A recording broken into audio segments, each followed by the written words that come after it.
पुणे कॅम्पमध्ये असलेले victory theatre, पुण्यातले एक जुने आजही चालू असलेले सिंगल स्क्रीन थिएटर. रविवारची रात्र होती. रात्री 10:45चा शेवटचा शो. थिएटर जवळजवळ रिकामाच होता. फक्त 7-8 प्रेक्षक. मध्यंतर झाल्यावर अचानक मागच्या रांगेतून खुर्च्या हल्ल्याचा आवाज आला. कोणी उठल्यासारखं. पण तिकडं पाहिलं तर ती रांग पूर्णपणे रिकामी होती.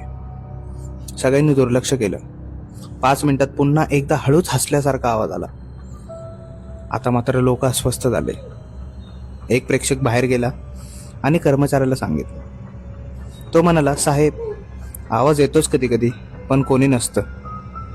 शो पुढे चालू राहिला. अचानक थिएटरच्या मागच्या बाजूला एक्झिट दरवाजा आपोआप बंद झाला आणि जोरात आवाज आला. पण प्रोजेक्शन थांबलं नाही. चित्रपट चालूच होता. पण काही सेकंद शांतता पडली. मग पुन्हा रिकाम्या सीट्स आपोआप वर खाली होताना दिसल्या. आता मात्र लोक उठून बाहेर पळू लागले. शो संपल्यावर एक वृद्ध कर्मचारी म्हणाला, हे नवीन नाही साहेब. जुने लोक म्हणतात पूर्वी इथे घडलेल्या घटनेत काही जण थिएटरमधून कधीच बाहेर गेले नाहीत. आणि तो पुढे काहीच बोलला नाही. आजही शेवटच्या शो दरम्यान विक्ट्री थिएटरमध्ये कधी कधी प्रेक्षक नसतानाही आवाज येतात. ही घटना खरी आहे की फक्त अफवा? पण एक गोष्ट नक्की, कॅम्पमध्ये रात्री विक्ट्री थिएटर समोर कोणीच थांबत नाही.